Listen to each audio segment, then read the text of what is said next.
You're listening to the Spark Radio Network, internet radio like you've never heard before. Innovation, creativity, and imagination are all said to begin with a spark. So fasten your seatbelt and take the ride of your life and listen for the spark. You are listening to KLRN Radio, where liberty and reason still reign.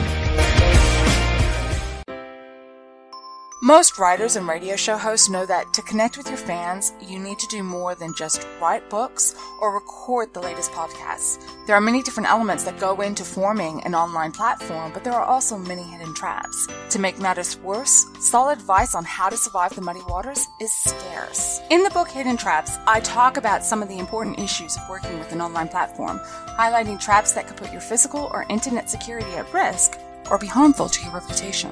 Are your social media posts just links with a few disjointed words, making you look like someone who can't complete a sentence? Did your new website cost you more than you anticipated? Are you leaking your personal contact details across the web without even knowing it? Then you need Hidden Traps. Hidden Traps is now available in paperback and ebook from a variety of retailers, including Amazon, Barnes & Noble, and Kobo. Visit blackwolfpublications.com for more details. If you're 85 or younger, would you like peace of mind and comfort for your family? We're Final Expense Direct with an urgent message for you. The average funeral today costs over $8,000, but the most you'll get from government benefits is $255. How will your family pay the difference? We can help. Our senior plans start as low as just $1 a day and pay up to $30,000 for a funeral and other final expenses. Peace of mind is easy. There's no medical exam. You'll have lifetime coverage, and your plan can't be canceled as long as you pay your premiums. Call now for free information about our senior plans. Answer a few simple questions and receive approval right on the phone. Plus, call right now and we'll give you a discount prescription card for free. Call 800-553-8687. That's 800-553-8687. Again, 800-553-8687.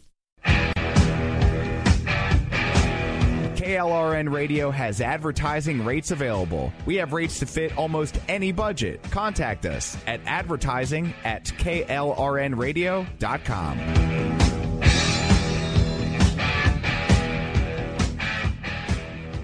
Attention business owners and independent contractors. This is a money-saving message from Tax Mediation Services. If your business owes $20,000 or more in taxes, we can help you today, right now. Listen, dealing with the IRS is no picnic. It's an intimidating and extremely stressful process, and you don't want to go it alone. Our attorneys know every law, every tax break, and every possible opportunity to help you resolve and reduce your tax debt. And if you owe more than $20,000, you may be at the top of their hit list. So don't take your tax debt lightly, because it will not go away on its own. The IRS can seize your bank accounts, your home, and even shut down your business. Call our tax experts today at 1-800-783-0810 and let us deal with the IRS while you focus on your business. That's 1-800-783-0810. Again, that's 800-783-0810. My son was in the Army back during Desert Storm, but even then he wanted an MBA. He looked at a dozen schools, but only one offered the online education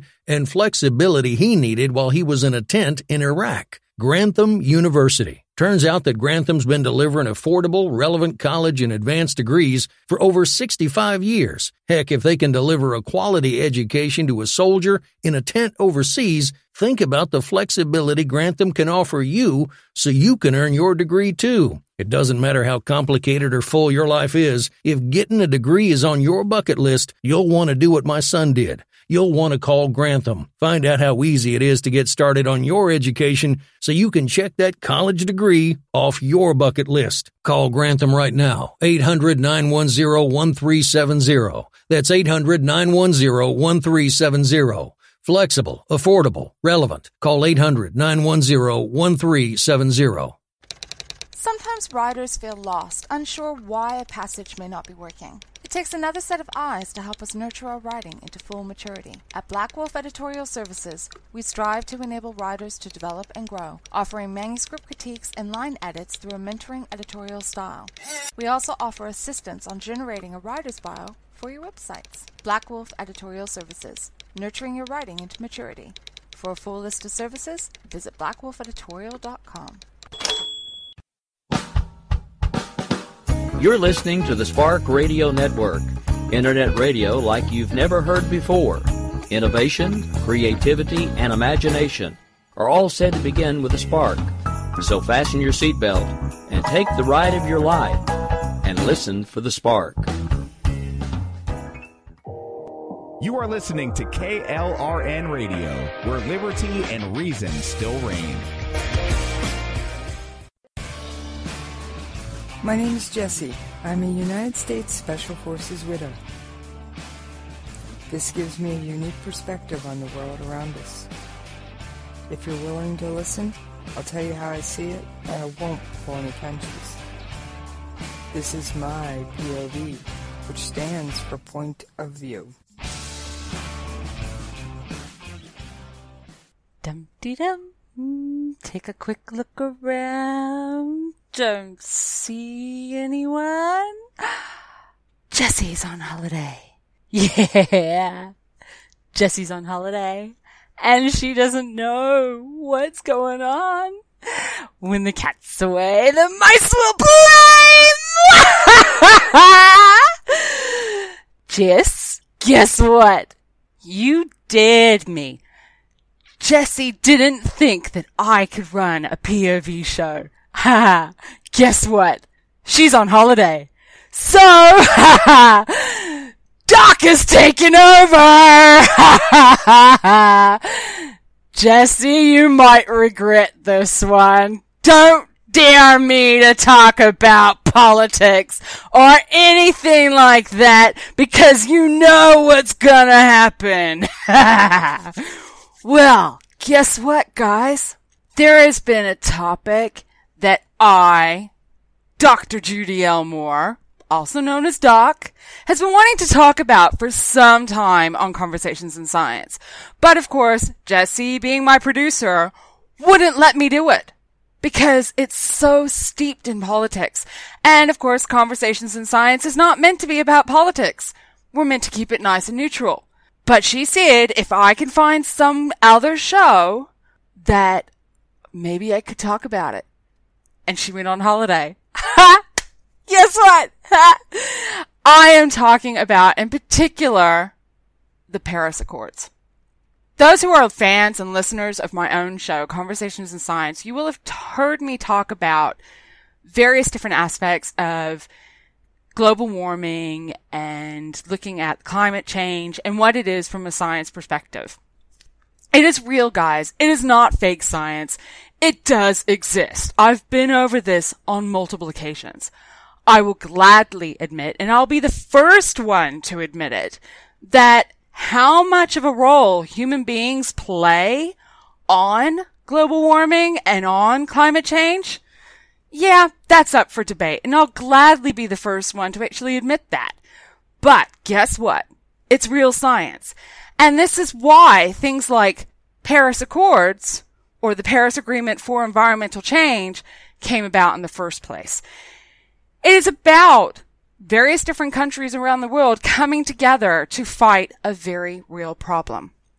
Now, the reason why I wanted to talk about this is because I actually don't think very many people actually know exactly what is actually in the Paris Accords. I don't think many people have actually read the document itself. And I will believe it or not, I've read the thing from cover to cover. It is 25 pages of, snooze fest. I'm sorry, it is. I have come to a conclusion that you have to be a special kind of writer to write these sort of documents and an expert in writing things that will put you to sleep, because I had to write it and read it in short little stints or I was going to fall asleep myself. But still, this document is actually quite concise. There's no real What is there to understand? The thing that's interesting about it is that it's filled with ambiguity, deliberately so.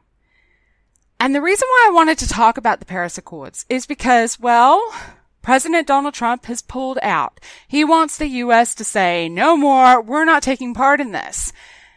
Well, I have quite a few different points of view about that one and other reasons, but I'll get to that in the moment.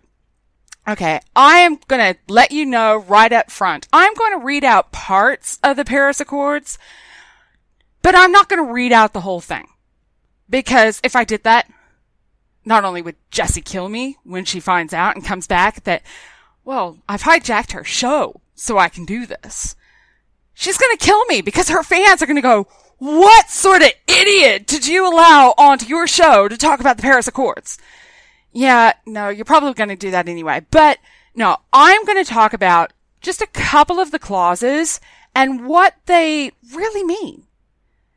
Because as I started reading this document, was reading it from the start, and I sort of went, President Trump has never read this thing. It's so obvious he's never read this thing. And then I got further in. I got about page 12 of this document and went, oh, actually, maybe he has read it. Because there were a few things in the Paris Accords themselves that even I didn't know were there. And I can understand how President Trump would take offense to some of the things that were written there. And I can understand why he would want to pull out of this. Do I think it was a smart idea? No. And I'll explain to you why. All right, so let's look at the beginning of this thing. In the Paris Accords, if we're looking at, say, the first page of this thing, this first page of this thing is basically just a summary of everything that is here. And there is one statement right in the beginning, which I know President Trump was going to have a problem with no matter what. And I will quote, it says, all parties involved are recognizing the need for an effective and progressive response to the urgent threat of climate change on the basis of the best available scientific knowledge. Well, there's the first problem. You have to be able to recognize that there is an issue, that there is a threat. You can't just brush it under the carpet. No, you have to recognize that science is real, that climate change is real, and then move on. Once you've come to that agreement, then you can look at the strategies that are going to be best for you. Okay. Then you come across this other clause that's pretty much right after it, and it says that parties need to recognize that other parties may be affected not only by climate change, but also by the impact of the measures taken in response to it. Now, this one's actually quite an important one to me because a lot of the strategies that have come out, and some of them more recently than others, like, I don't know, let's dim the sun by throwing sulfates into the atmosphere. Yeah. Please, let's not and just pretend that we never said something stupid like that. So what I'm saying with that clause is basically saying is that you can't just say, let's just do this idea and take it now. You have to look at what the effects are going to be in the future and think, oh, maybe that's actually not a good thing to do because this is going to impact in this region this way. And we have to look at it all. We also have to, with this Paris Accords, and this is one of the biggest things about it, is that you have to take into account the imperatives of just transition of the workforce and the creation of a decent work and quality jobs in accordance with nationally defined development priorities. In other words, this is not something that you have to do right away. You have to transition your workforce to do this. And not only that, you have to keep good quality jobs. You have to keep a decent level of work. And you have to keep in mind what are your national programs revolving around workforce development, education, and a whole bunch of other different things. You cannot look at this particular issue with climate change all on its own. I think it sounds okay. It's not isolatory. But as the most important aspect of this is that the Paris Accords, again, here we go quoting, you have to recognize the importance of the engagement of all levels of government and various actors in accordance with respect and with the respective national legislations of parties in addressing climate change. In other words, this has got to be driven by government level officials in addition to public figures such as your actors and your sports stars. Everyone has to come together for this to work. Yeah, sorry. Trump doesn't want it to work for whatever reason. He doesn't want this to happen, and it's not going to happen under his administration because he just doesn't want it to happen. Okay. I think you can see why I was looking at this and going, okay, I can see some of these things. Right. I want to come back to looking at some of the articles in particular in this thing, because these are the things that I think people don't understand. Under Article 2, which is the one that actually defines this 2-degree increase of global average temperature, basically, the Paris Accords decided that we are going to have an increase in global temperature where there's no way around it. We can't stop it. But we want to keep that rise of average global temperature to well below 2 degrees of what was pre-industrial. Well below 2 degrees above the pre-industrial limit. Ideally, we want to keep it down to 1.5 degrees or less. Yeah, there's two problems with this. One, what is the pre-industrial limit? We haven't defined it. There's no date time frame. And defining what pre-industrial society is, having that time frame is actually important because, dare I say it, the global temperatures that would have occurred where you had at the start of the engines, when we had, the first cars coming about, is different and compared to when we actually started to use the coal minings and all these things. There are two different temperatures, two different eras that are considered pre-industrial. Which one are we looking at? But let's just say we're going to go with that 1.5 degrees above some limit, which for now, based on our current temperature, that means we need to keep things to less than around about 0.5 degrees more than what we have now. But the actions that we take, it is explicitly said that the actions that you take must not threaten food production. So if we are going to do this stuff and we suddenly lose the ability to grow food or have food, we're going to have problems. A large proportion of this earth are meat eaters. We like our beef steaks. I'm sorry, I'm one of them, and I will gladly put my hand up about that. I like my beef steak. It's food production, guys. You still need to be able to eat. We have to be able to survive. But there are other aspects of this that made me think originally that Donald Trump hadn't read this. We'll look at article number 3. The efforts of all parties will represent a progression over time while recognizing the need to support developing country parties for the effective implementation of this agreement. In other words, it's the whole world involved. It's going to take time. We can't do it overnight. And it's not going to be one administration that's going to be involved in this. This is the long-term game, folks. If we make a change now, it's not going to come in for some time. Okay, here we go. This is the one that really made me think that things are a little bit not quite right. We're aiming to reach a global peaking of greenhouse gas emissions as soon as possible and to undertake rapid reductions, therefore in accordance with the best science available in context of sustainable and efforts to eradicate poverty.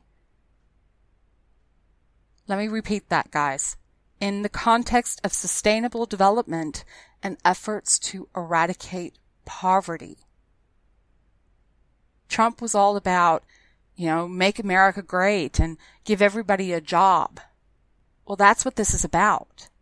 It's about changing the way we're looking and doing things and creating jobs while we're doing it. Sounds simple enough. Under Article 4, Paragraph 11, a party may at any time adjust its existing national determined contribution with a view to enhancing its level of admission. In other words, guys, you don't like what you're doing? Change it! You think your levels are too high, that this plan that you've made is too ambitious? Then change it. You don't have to stick to it. Change it.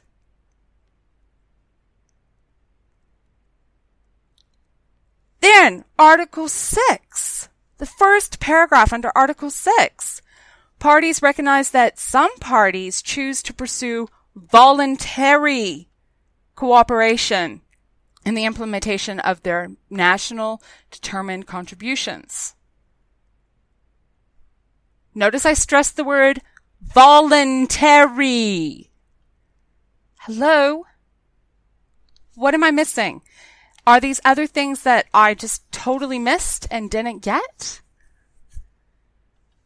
Parties shall, when engaged in a voluntary basis of cooperation approaches, promote sustainable development and ensure environmental integrity and transparency, including a governance, and shall apply for robust accounting to ensure the avoidance of double counting.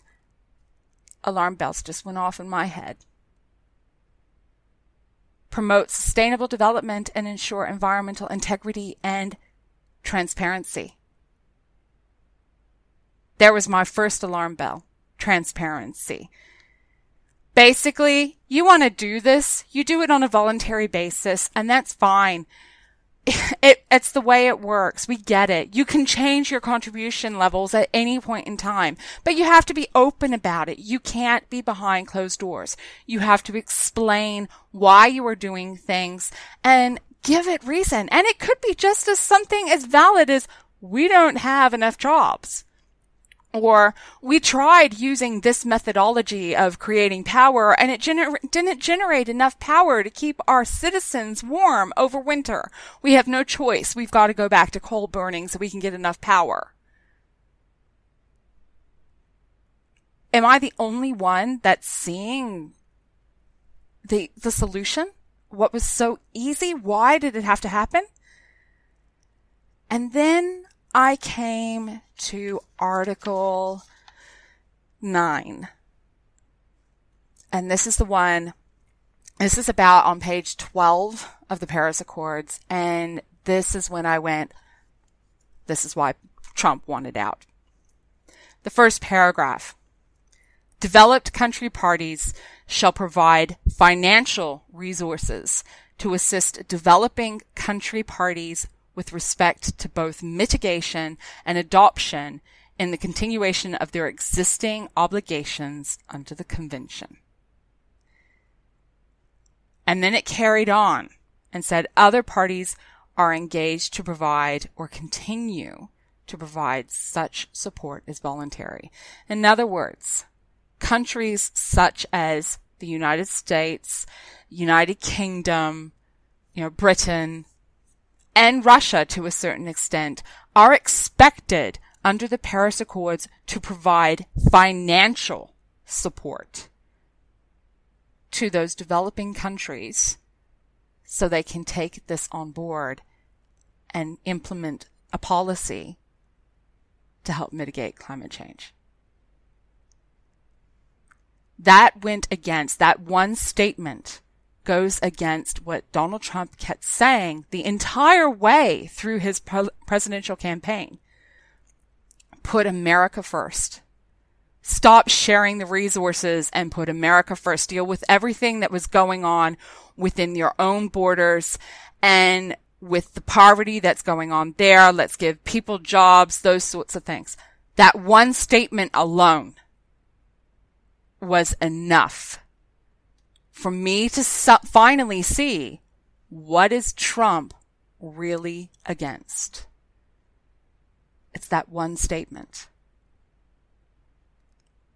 It suddenly hit. But it has other issues. We ignore the Paris Accords right now, and this whole movement of Trump pulling out of the Paris Accords, it has greater implications beyond just climate change and these other bits and pieces. You are now in a situation where one president, and that was Obama, had signed the documents saying, yes, we agree to this, and yes, we are going to do this. We're going to take this on board, and we're going to go with it. Then you had a new president come in, and within his first 100 days said, no, we're not doing this, and turned everything upside down. What guarantee does the rest of the world have that this is not going to happen again? What guarantee do we have that says with one president signs a document, the next president's not going to come in and say, no, that's a piece of crap and we're not doing that? We don't. We no longer have any assurances. Government changes. Government is always changing. But things like climate change is a long-term game thing. And it's a interesting long-term game thing. I'm sorry, guys. I understand why Trump is pulling out. I get it. I totally understand it. We need to put, you want to put America first and spend the resources where they belong. There are other ways of sharing those resources, but that one clause says you provide financial support. You provide financial resources. And I will agree, dubious at best. But hey, look at the other side of this. This is a world document, a government document that's going across multiple countries. And you just shot yourself in the foot. You've shot the trust and the support that people had for the states. It's gone. We no longer support the idea. We don't get it. Yeah. That was just my random, wonderful thought about the Paris Accords. Okay, Jess. I do have a couple of other things. And we have, looking at the clock, we've hit the half-hour mark. So I had better roll some of those ads, because if I don't, I'm sure Jessie is going to have a conniption fit with me. Forget the station manager. Yeah, she's minor. Jessie, you're my producer. Please. Hopefully I'm being okay. So I will see you guys, and we'll come back, and we're going to talk about something similar, but we're going to leave the Paris Accords behind, and we're going to talk about something else. I'll see you on the other side of those ads. You're listening to the Spark Radio Network, internet radio like you've never heard before. Innovation, creativity, and imagination are all said to begin with a spark. So fasten your seatbelt and take the ride of your life and listen for the spark. You are listening to KLRN Radio, where liberty and reason still reign. Most writers and radio show hosts know that to connect with your fans, you need to do more than just write books or record the latest podcasts. There are many different elements that go into forming an online platform, but there are also many hidden traps. To make matters worse, solid advice on how to survive the muddy waters is scarce. In the book Hidden Traps, I talk about some of the important issues of working with an online platform, highlighting traps that could put your physical or internet security at risk or be harmful to your reputation. Are your social media posts just links with a few disjointed words, making you look like someone who can't complete a sentence? Did your new website cost you more than you anticipated? Are you leaking your personal contact details across the web without even knowing it? Then you need Hidden Traps. Hidden Traps is now available in paperback and ebook from a variety of retailers, including Amazon, Barnes & Noble, and Kobo. Visit blackwolfpublications.com for more details. If you're 85 or younger, would you like peace of mind and comfort for your family? We're Final Expense Direct with an urgent message for you. The average funeral today costs over $8,000, but the most you'll get from government benefits is $255. How will your family pay the difference? We can help. Our senior plans start as low as just $1 a day and pay up to $30,000 for a funeral and other final expenses. Peace of mind is easy. There's no medical exam. You'll have lifetime coverage, and your plan can't be canceled as long as you pay your premiums. Call now for free information about our senior plans. Answer a few simple questions and receive approval right on the phone. Plus, call right now and we'll give you a discount prescription card for free. Call 800-553-8687. That's 800-553-8687. Again, 800-553-8687. KLRN Radio has advertising rates available. We have rates to fit almost any budget. Contact us at advertising@klrnradio.com.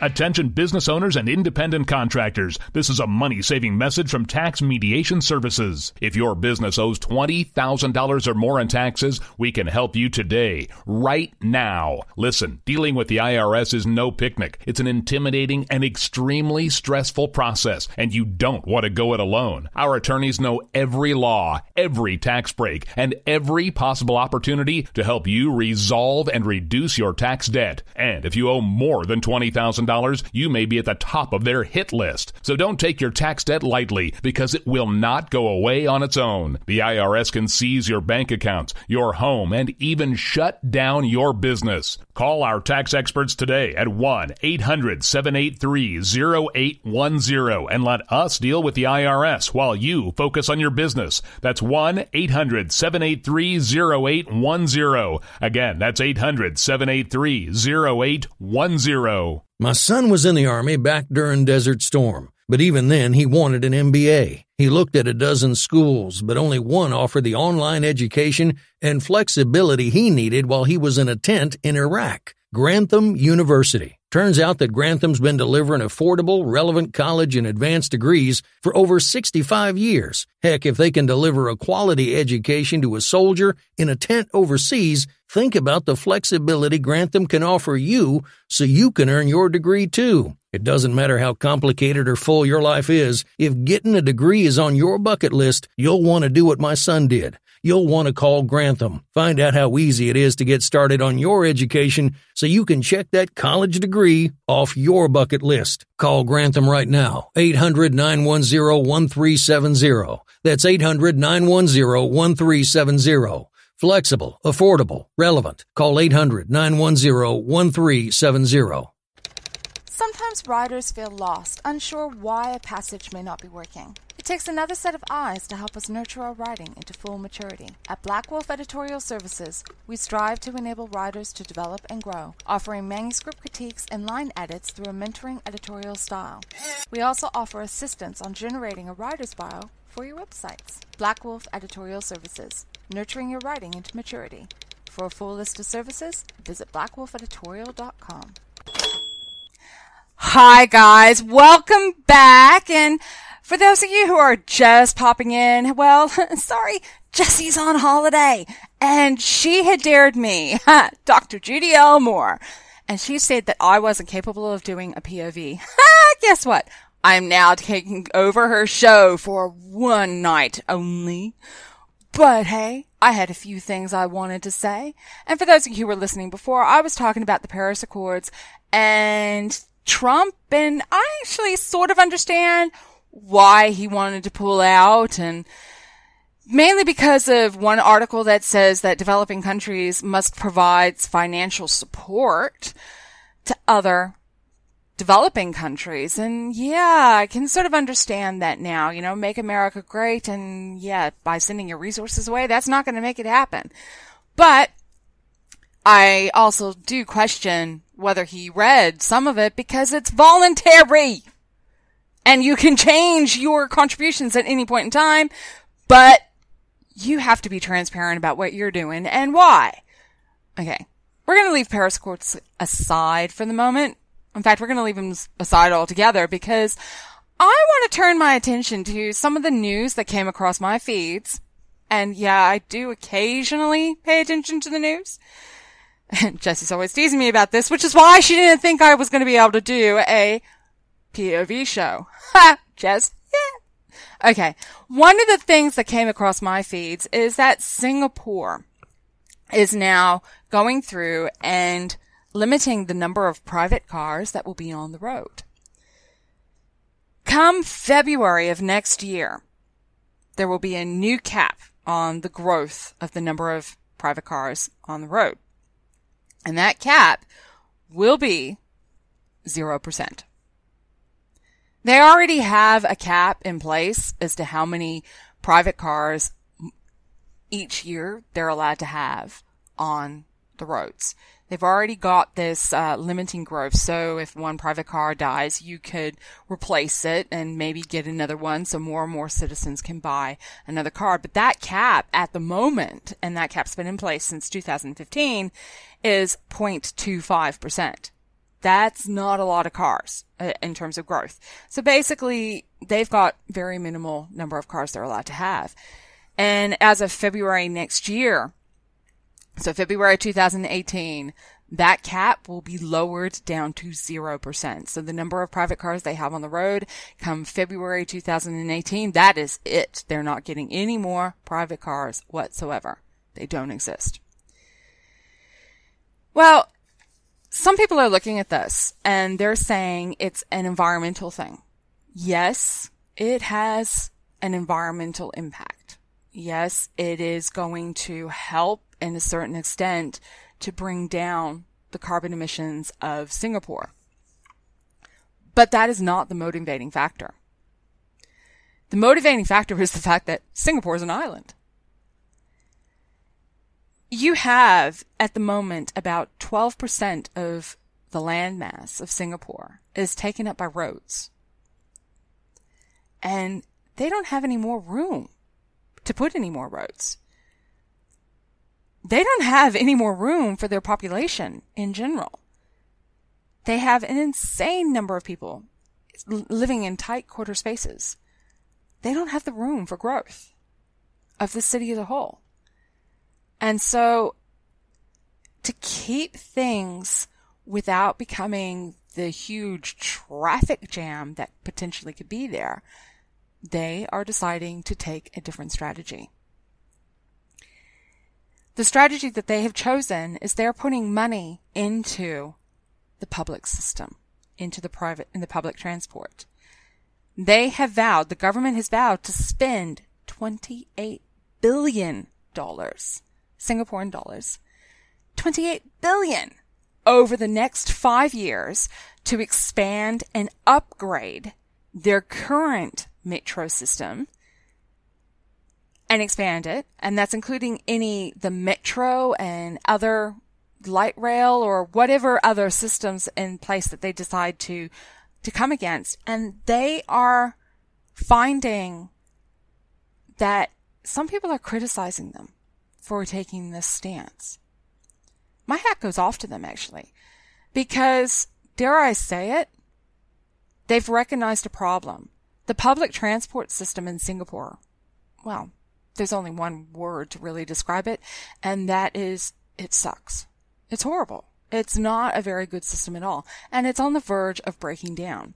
So if you're going to limit the number of private cars on your roads, you have to do something about the public system, about the public transport.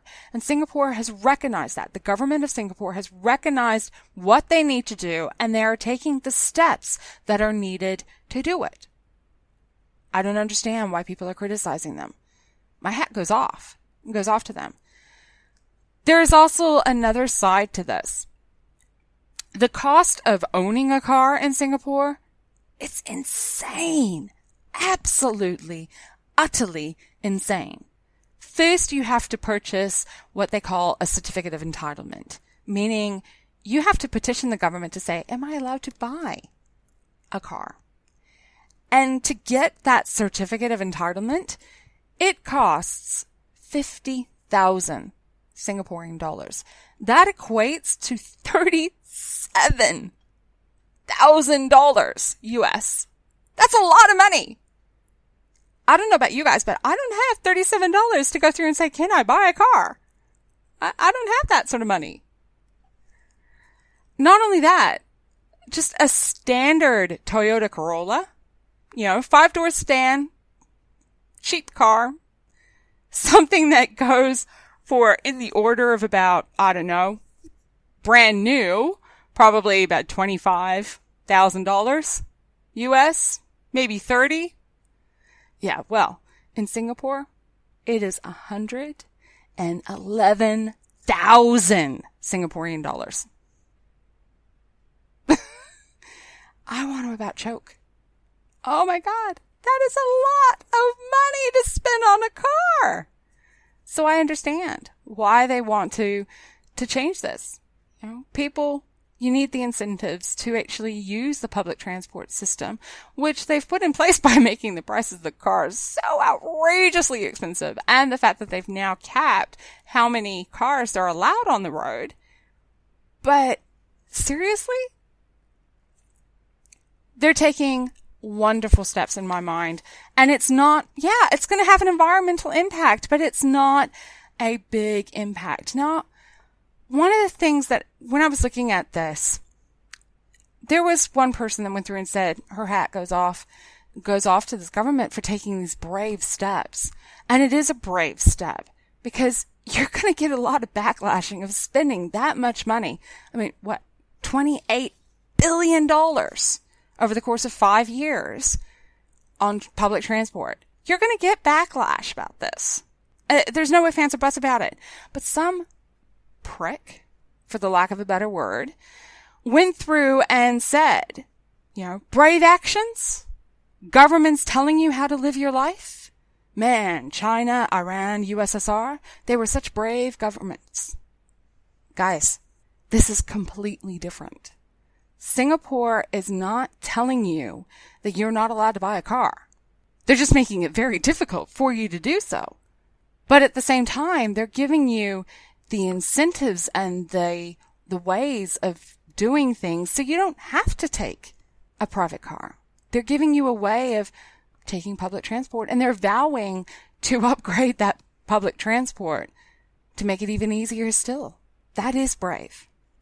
In fact, it was Lyman Baker that went through and said that no great advancement made in science, politics, or religion has happened without controversy. And this is just one of them. There is a lot of controversy that is going to be surrounding about things like this. And people are going to see things like what Singapore is doing. And they're going to think, oh, it's climate change. They're just jumping on the climate change bandwagon. And environmentalists. Yeah. No. Okay. It has its benefits, and it is benefits going that way, but that's not the reasons they're doing it. And I want to make it very clear, guys. Hey, I'm not an environmentalist. I like my car. Okay. I get it. I understand it. You put the incentives there for people to do things, and people will naturally progress. They will naturally do it to take the steps that you want them to take. You want them to get rid of their car? Give them a good public transport system, or for that matter, make the petrol so freaking expensive that nobody can afford it. Okay, there are multiple different ways that you can do this thing. All right, let's leave climate change and anything and everything environmental by the wayside. I want to talk about now something else that came across my feeds very recently, and it's hot news at the moment. It's like sci-fi dream. I am, sci-fi. Here we go. Well, last week, Saudi Arabia went through and made an announcement that was of great scale.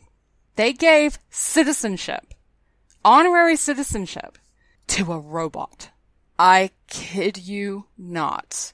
The robot in question is named Sophia. She was developed by researchers in Hong Kong at Hanson Robotics. And of course, her developer was actually part of the team that was working on the animatronics at Disneyland. So he's got quite a bit of understanding of how animatronics work. And yeah, I mean, Sophia's come across my feed on multiple occasions before. This is a robot that has a very human looking face. She really does have this. And I say she because there are very feminine features on her face. And of course, she's got a female voice. There are articles that say it, and I just struggle with that pronoun in this context. So I'm sorry if anybody's sitting there being offended that I'm calling a robot a she. It's my brain and I just can't get past that. So accept it and move on. Well, anyway, Sophia's come across my feeds before because of the fact that she has this very much emotional looking face, has the ability to do a great variety of different expressions. She can hold a conversation, sort of, and I'll come to that back in a sec. Her skin apparently is supposed to feel like human skin and very pliable and very soft. And yeah, it's pretty impressive. From a point of view of looking at the future and looking at androids, yeah, Sophia is probably the step towards that. Here's the thing. Sophia doesn't have a body. She's just a head. When the announcement came out about her citizenship, she was a head attached to a torso with arms that didn't move. She had no legs. She had to be carried off of stage. Now, that is, in some respects, is fine with me. I've got no problems with this. I mean, there's a lot of different situations where I can see a human being taken off stage, but this is not a human. This is a robot. And I'll tell you the biggest thing that defines the difference between a robot and a human. Conversation. I'm a conversational person. I like to have a conversation. Sophia has artificial intelligence, yes. She has the ability to answer a question on the fly. But even according to the research papers associated with Sophia, it is a predefined set of topics. She cannot think outside of her programming. She is unable to answer a random question that comes out of nowhere. There's no capability. There's no sentience there. You can't even equate this mechanical thing anywhere near a human being. And that in itself has actually brought some interesting things about this, because Saudi Arabia is known for the way it treats slavery and the way it treats women. Second-class citizens, property to be owned. And they give robots citizenship. Is this a good thing? Have we gone through and opened up doors for others? I don't think so. I think in this case, we have actually made things worse by doing this. This movement, it's a publicity stunt, and it brought a lot of attention to what's going on. And of course, it's bringing a lot of attention to the country, but not necessarily the attention they actually want. I'm wondering if it was actually the negative attention. The original article that I saw that came across this, and this just gives you an idea of some of the questions that have come through. Would Sophia's citizenship hold up in court in some strange future legal precedent that will come back to haunt us in 10 years from now? Good question. 10 years of development? Yeah. We could easily see an entire race of human beings or robots and androids wanting their own freedom. Was the whole thing a depressing, empty, unironic attempt at publicity of Sophia's human captors? Yeah. She's property owned by a company in Hong Kong, guys. She's not even in Saudi Arabia, so I don't understand this. And almost certainly yes, but only a time will tell about how international law will handle the event of AI-powered populations of a future that seems more certain to arrive with each passing of the day. And it was this comment that really, I think, harmed home about what the ironic situation that they've put themselves in. As a woman, we're not sure what exactly Sophia's sets of rights will afford her in one of the most oppressive countries on the planet. But if she sticks around until next year, she can at least score a set of wheels to get the hell out of it. It's a hilarious statement, but it's not really far from the truth. Should a robot have been granted citizenship? You know what? If we were talking about something that was along the lines of Data from Star Trek. I'm sorry, he's my favorite character, and I cried when he died. Yes, I did. Okay. But if we were talking about something along the lines of Data, then I would be all for it. Because you're talking about a sentient creature. Well, actually, we don't know whether you were talking about a sentient creature. In fact, that was one of the episodes in Star Trek TNG that they were talking about what is sentience. And part of that question was being self-aware as well as possessing a soul. Now, being self-aware, you know what? Sophia, I don't think she's self-aware. I really don't. She's surviving based on a series of programmed questions. If you ask questions that are outside of that programming, that are new and random and just threw them at her, I think that this AI program would just fall over and not quite know what to do. And I don't think at this point in time that we have a self-aware robot. I really don't think we do. I think what we have is we have a robot on our hands that it's seriously impressive. I mean, it's awesome. I mean, you have something that's been developed by the same ones that have developed rides at Disneyland. Yeah, it's believable. The making face is believable. The expressions are 100% believable. And if you dressed it up, yeah, it would be 100%. And I think quite a few people would go, is that real or is it not real? You hear it speak and you hear the stilted tone. It's not, there's not even a thought process behind it. It is 100% computerized, following a set of programmed rules. This is not Data that we're talking about. The AI associated here, it's not even comparing. Will we get there in the future? You know what? I think we will. We're on the verge of amazing technology coming out, and I think we will get there. But this stunt, and it is a PR stunt, there's no ifs, ands, or buts about it. This stunt from Saudi Arabia about granting a robot citizenship, I think it's actually brought to the foreground a series of communications that has to go forward. We have to talk about this, and we have to talk about what sort of rights will we afford robots in the future. But I think it's brought this all to the foreground before we're ready for it. We're still struggling with human rights on Earth. We're talking about just normal human rights, and how women are treated, how various different, equality is treated. You have all that stuff that's going on in California about the transgender. we're not at this point in time even in a state to even think about robots. This move, yeah, it's clever. It brought attention to things. It made things awesome to hear. And yeah, sci-fi brains going, oh my God, it's fantastic, brilliant. The human brain, the one that sees what's going on in the world and the chaos that we are living in. And I'm realizing that we're not ready for this. This was not a smart move to happen.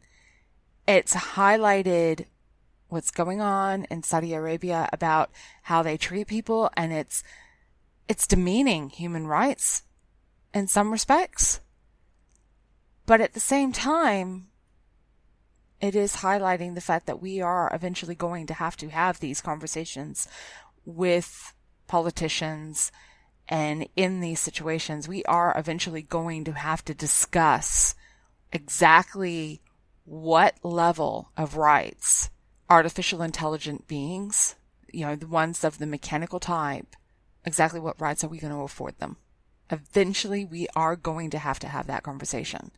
But guys, we also need to be very careful. Sci-fi has been fantastic about creating scenarios where, HAL, here we come. Space Odyssey 2001, HAL. No thanks. HAL can go away. That particular AI system needed to die. And you've got other scenarios as well that's come forward. You have Terminator. Artificial intelligence is where we're going. It is just a natural progression. What sort of autonomy are we going to give them? What sort of autonomy should we give them? And Saudi Arabia, well done for bringing this conversation to the foreground long before we even needed to be thinking about it. We don't have AI systems to the level where they are in that state. I'm sorry, we don't. Sophia's awesome. Sophia's cool. But yeah, we're still a long way off. Hey, it's science, guys. Of course it's going to come across my feeds. Who knows? Okay, so don't get angry with Jess, please. She had no idea exactly what I was going to talk about, and she certainly didn't know that I was going to completely take over her show for one day. She just went on holiday, okay? So don't get angry with Jess. But I don't know, maybe I'll kidnap another episode in the future, especially if I've got something important to say. In the meantime, you can catch me if you are really interested. You can catch me at Conversations in Science. And of course, I'm looking forward to the next episode of Conversations in Science because I'm going to talk about some of the idiocy that's coming up. Climate change. Funny topic. Yeah, I talk about it a lot. Sorry. But there is some science out there. Some of it valid, some of it not so valid. So, Conversations in Science, catch you on the first Monday of every month at, I think it's 7 Eastern time. I'd have to look at the calendar of that. I'm so confused. Meanwhile, if you have any questions from me about the Paris Accords or what's going on in Singapore or Sophia, I would be more than happy to talk to you, and you can get hold of me on Facebook, and you would look for at Judy L Mohr. And that's spelled M-O-H-R if nobody knows how to spell my name. Or you can find me on Twitter, and that's at Judy L Mohr. And you can find my website, which is judylmohr.com. But if you are interested in some of the other projects that I'm involved in, I am a writer and freelance editor. And you can find those informations and little tips on blackwolfeditorial.com. Meanwhile, guys, if you really feel the burning need to get hold of Jess and go, Jess, who is this idiot and what did you let her do? Why did you let her take over your show? If you really feel the burning need to do something like that, you can get hold of Jessie at Jessie POV on Twitter. And of course, you can contact her at the station on let's see if I get this right. Jessie at KLRNRadio.com. It's a little bit crazy, but hey, we happen. Okay, guys, she will be back. And I'm not gonna do her I'm out of here thing. I value my ears. I really do. So you don't need to uncover your ears. Sorry, Jess. I promise. Now I'm gonna sneak away and hopefully she won't know I was here. Yeah, like that's really gonna happen. See you guys. See you over on Conversations in Science. Bye!